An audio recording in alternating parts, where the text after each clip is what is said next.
તો શ્રાવણ માસ અને ભાદરવા માસ દરમિયાન જે વરસાદ વરસ્યો અને આજ ભારે વરસાદ અને વધુ વરસાદને કારણે હવે ક્યાંક ને ક્યાંક ગુજરાતમાં અતિવૃષ્ટિના એંધાણ વર્તાઈ રહ્યા છે। જી હા, શંકા અત્યારે વ્યક્ત કરાઈ છે અતિવૃષ્ટિની, કારણ કે ગુજરાતમાં ભારે વરસાદ વરસ્યો છે અને આજ ધોધમાર બાદ હવે ક્યાંક ને ક્યાંક પાકને નુકસાન થાય તેવી ભીતિ પણ સેવાઈ રહી છે। સરેરાશ કરતા વધુ પાકને નુકસાનની ભીતિ, મગફળી, કપાસ, તલ સહિતના પાકને નુકસાન થાય તેવા એંધાણ વર્તાઈ રહ્યા છે। વાવણી નિષ્ફળ જતા ખેડૂતોને આર્થિક ફટકો પણ પડ્યો છે અને સાથે જ સર્વે કરી હવે નુકસાનીનું વળતર આપવા માટે ખેડૂતોની માંગ ઊભી જ છે, કારણ કે ભારે અતિવૃષ્ટિના દ્રશ્યો એક બાદ એક હવે સામે આવી રહ્યા છે।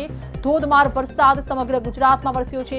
ચોમાસાની સિઝન કરતા પણ વધુ વરસાદ વરસી ચૂક્યો છે, જેના કારણસર હવે અતિવૃષ્ટિના દ્રશ્યો ઠેર ઠેર જોવા મળી રહ્યા છે।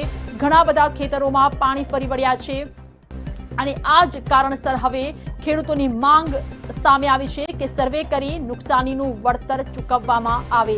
આ સાથે જ આજે કેબિનેટની બેઠકમાં પણ આ જ મુદ્દો ખાસ ચર્ચામાં રહેશે કે જે ખેડૂતોની નુકસાની સામે આવી રહી છે તેના અંગે પણ કેબિનેટની બેઠકમાં ચર્ચા કરવામાં આવશે। તો મગફળી, કપાસ, તલ સહિતના મોટાભાગના જે પાકો છે તે આ ભારે વરસાદમાં ધોવાઈ ચૂક્યા છે, જેના કારણસર હવે ખેડૂતો પોતાની માંગ લઈને અડગ છે।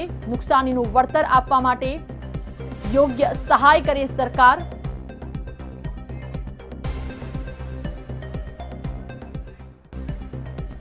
તો સરેરાશ કરતા વધુ વરસાદ વરસી ચૂક્યો છે, જેના કારણસર અતિવૃષ્ટિના દ્રશ્યો હવે ઠેર ઠેર સર્જાયા છે। ખેડૂતોની પણ માંગ ઊભી થઈ છે।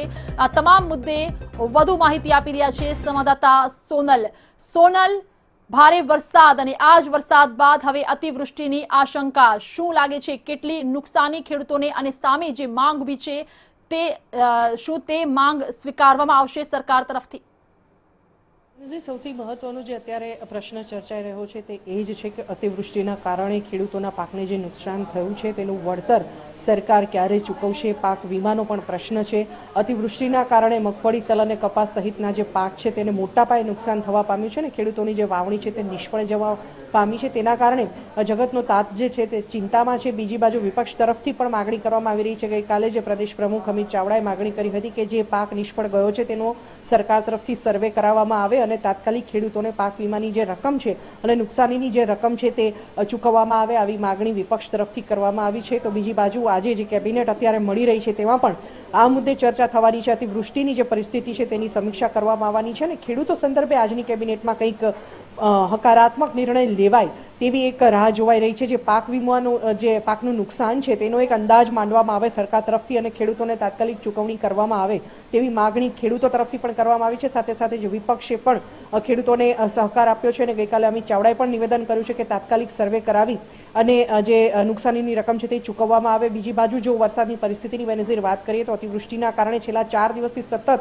જે વરસાદ વરસી રહ્યો હતો તેના કારણે પાકને મોટા પાયે નુકસાન થવા પામ્યું છે। જોકે આજે કેટલાક તાલુકાઓમાં છૂટાછવાયા વરસાદને બાદ કરતા વરસાદે રાજ્યભરમાં વિરામ લીધો છે તેવું કહી શકાય, પણ હજુ પણ 5 દિવસ સામાન્ય વરસાદની આગાહી છે, ત્યારે ખેડૂતો માટે ચિંતાનો વિષય રહેશે।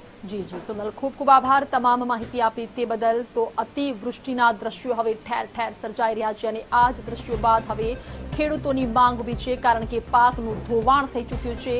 મોટા ભાગની જે વાવણી છે તે નિષ્ફળ જતા અત્યારે ખેડૂતો હવે ચિંતામાં ગરકાવ અને આ સાથે જ તેઓએ સર્વે કરવામાં આવે અને સર્વે કરીને નુકસાનીનું વળતર ચૂકવવામાં આવે તેવી તમામ ખેડૂતોની માંગ। મોટાભાગે ખાસ કરીને દક્ષિણ ગુજરાતના જે ગ્રામ્ય વિસ્તારો છે ત્યાં સૌથી વધુ નુકસાન સામે આવ્યું છે, તો સૌરાષ્ટ્રના પણ કેટલા અનેક એવા ગ્રામ્ય વિસ્તારો છે કે જ્યાં પાકનું ધોવાણ સામે આવ્યું છે।